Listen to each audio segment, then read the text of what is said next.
Hello students, this is Raj Yadav and welcome to Chalak study YouTube channel. तो आज के इस वीडियो में हम लोग जीके के एमसीक्यूज़ देखने वाले हैं इस वीडियो में, और ये एमसीक्यूज़ का पार्ट 3 है। ठीक है, इससे पहले हम लोगों ने पार्ट 2 देख लिया है। पार्ट 1 और पार्ट 2 अगर आप लोगों ने अभी तक नहीं देखा होगा तो प्ले लिस्ट में जा कर के देख सकते हैं। क्योंकि जीके का सिलेबस जो है काफ़ी वाइड है, काफ़ी वास्ट है और समय कम है, इस वजह से इसको हम सिर्फ एमसीक्यूज़ के माध्यम से कवर कर रहे हैं। एमसीक्यूज़ के माध्यम से जितने भी इम्पोर्टेंट क्वेश्चन हैं हर एक टॉपिक का, ठीक है, हम लोग यहाँ पर टॉपिक वाइज क्वेश्चन डिस्कस कर रहे हैं। और जो भी इम्पोर्टेंट क्वेश्चन हैं जो कि ज़्यादातर एग्ज़ाम में रिपीट होते हैं और इस एग्ज़ाम में भी आने के पूरे चांसेस हैं, ऐसे क्वेश्चन को हम लोग डिस्कस कर रहे हैं, जिसके मदद से आप लोग सिलेबस को और टॉपिक वाइज क्वेश्चन को समझ पाएंगे। तो आज का जो टॉपिक है वो है हमारा धार्मिक आंदोलन।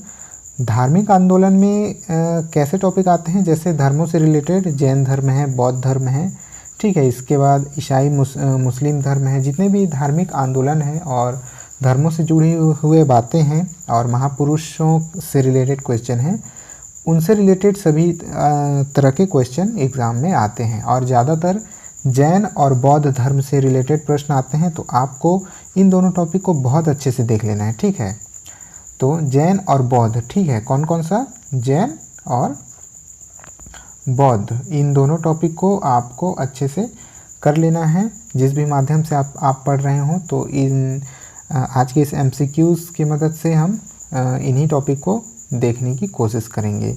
टॉपिक है धार्मिक आंदोलन। देखते हैं इनमें से किस तरह के प्रश्न बनते हैं। तो बिना देरी किए हुए सबसे पहले हम लोग अपना एमसीक्यूज़ स्टार्ट कर लेते हैं। जो पहला क्वेश्चन है हमारा क्वेश्चन नंबर 21। इससे पहले हम लोगों ने 20 क्वेश्चन कर लिया है, तो अगर आप लोगों ने वो नहीं देखा होगा तो जा करके प्लेलिस्ट में देख सकते हैं। क्वेश्चन नंबर 21 है, जैन परंपरा के अनुसार जैन धर्म में कुल कितने तीर्थंकर हुए। तो यहाँ पर इंग्लिश में भी क्वेश्चन दिया गया है जो इंग्लिश मीडियम के स्टूडेंट हैं, क्योंकि बहुत सारे कमेंट्स आए थे इंग्लिश मीडियम वाले स्टूडेंट के कि इंग्लिश में भी कम से कम टॉपिक को पढ़ाइए या नोट्स जो है इंग्लिश में भी प्रोवाइड कराइए। तो ये यहाँ पर इंग्लिश में करने की कोशिश की गई है और आगे जितने भी वीडियोस आएंगे कोशिश ये रहेगी कि इंग्लिश में भी रहेगी, ताकि इंग्लिश वाले स्टूडेंट्स को भी कुछ फ़ायदा मिल सके। ठीक है, तो देखते हैं यहाँ पर जैन परंपरा के अनुसार जैन धर्म में कुल कितने तीर्थंकर हुए। तो आपको ये बताना है कि टोटल कितने तीर्थंकर हुए जैन धर्म में। ठीक है, ऑप्शन है 20, 22, 24 और ऑप्शन नंबर डी है 14। तो इसका जो राइट आंसर है वो हो जाएगा आपका ऑप्शन नंबर सी 24। तो जैन धर्म में कुल मिलाकर के 24 तीर्थंकर हुए, जिसमें से जो 24वें तीर्थंकर थे वो कौन थे, वे थे महावीर जी। इसको याद रखिएगा, जो तो 24वें और अंतिम तीर्थंकर थे। ठीक है, अंतिम तीर्थंकर, इनके बाद कोई तीर्थंकर नहीं हुआ, तो ये जो अंतिम तीर्थंकर थे वो थे महावीर जी। नेक्स्ट आगे बढ़ते हैं। क्वेश्चन नंबर 22, त्रिपिटक धर्म ग्रंथ है। त्रिपिटक किस धर्म का धर्म ग्रंथ है। ऑप्शन है जैनों का, ऑप्शन बी है बौद्धों का, ऑप्शन सी है सिखों का और ऑप्शन डी है हिंदुओं का। तो इन चारों में से सही उत्तर क्या है आपको बताना है। आप वीडियो को पॉज करके अपना उत्तर देने का प्रयास ज़रूर करते रहिएगा हर एमसीक्यू सीरीज़ में, इससे पता चलेगा कि आप कितने पानी में हैं। ठीक है, तो यहाँ जो राइट आंसर है वो हो जाएगा बौद्धों का। तो ये जो त्रिपिटक जो धर्म ग्रंथ है ये बौद्धों का, बौद्ध धर्म के लोगों का जो है धर्म ग्रंथ है, इसको याद रखिएगा। और इसमें त्रिपिटक में क्या है, इसका नाम त्रि क्यों पड़ा है, त्रिपिटक, इसमें 3 पुस्तकों का समूह है और सभी का नाम पिटक से है। ठीक है, सभी का नाम पिटक है, लेकिन उन तीनों पिटक के अलग अलग क्या क्या नाम है, ये आज का क्वेश्चन है आप लोगों के लिए। आपको बताना है कि त्रिपिटक में कौन कौन से पुस्तक शामिल हैं। अगर आपको पता नहीं होगा तो आप अपने सोर्स से या फिर इंटरनेट से सर्च करके उसका उत्तर ढूंढने का प्रयास कीजिए। उसके बाद कमेंट बॉक्स में अपना कमेंट दीजिए। अगर आपको पता है तो कमेंट बॉक्स में इस वीडियो को अभी पॉज करके कमेंट बॉक्स में अपना उत्तर दे सकते हैं।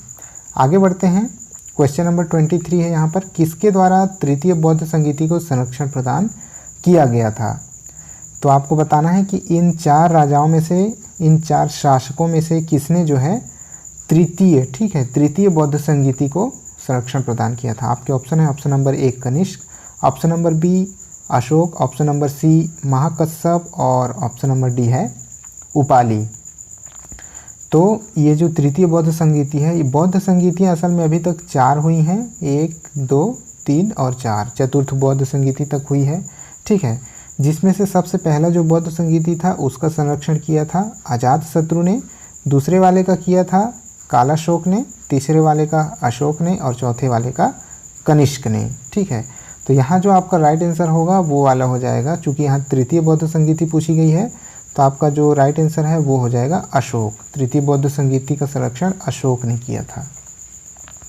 आगे बढ़ जाते हैं, क्वेश्चन नंबर 24 है यहाँ पर, बौद्ध ग्रंथ पिटकों की रचना, जो अभी हम लोगों ने देखा कि त्रिपिटक जो थे 3 पिटकों की रचना निम्नलिखित में से किस भाषा में की गई थी। और ये जितने भी प्रश्न यहाँ पूछे जा रहे हैं सभी के सभी इम्पोर्टेंट है। ठीक है, बार बार रिपीट होते हैं क्योंकि यही इस चैप्टर से मोस्ट इम्पोर्टेंट क्वेश्चन है, तो इसको अच्छे से करिएगा।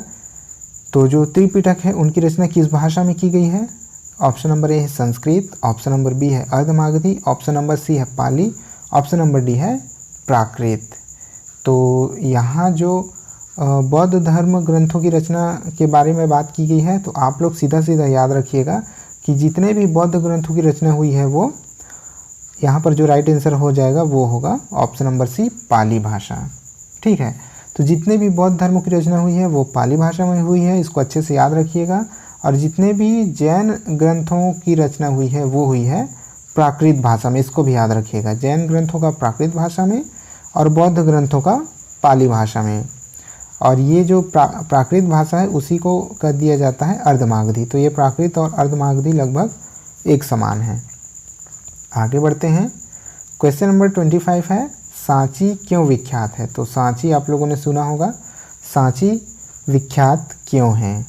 आपके ऑप्शन हैं चट्टान काटकर बनाए गए मंदिर, इस वजह से ये विख्यात है, या सबसे बड़ा बौद्ध स्तूप है यहाँ इसलिए विख्यात है, सी है ऑप्शन गुहा चित्रकारी है यहाँ, या ऑप्शन नंबर डी है अशोक के शिलालेख हैं।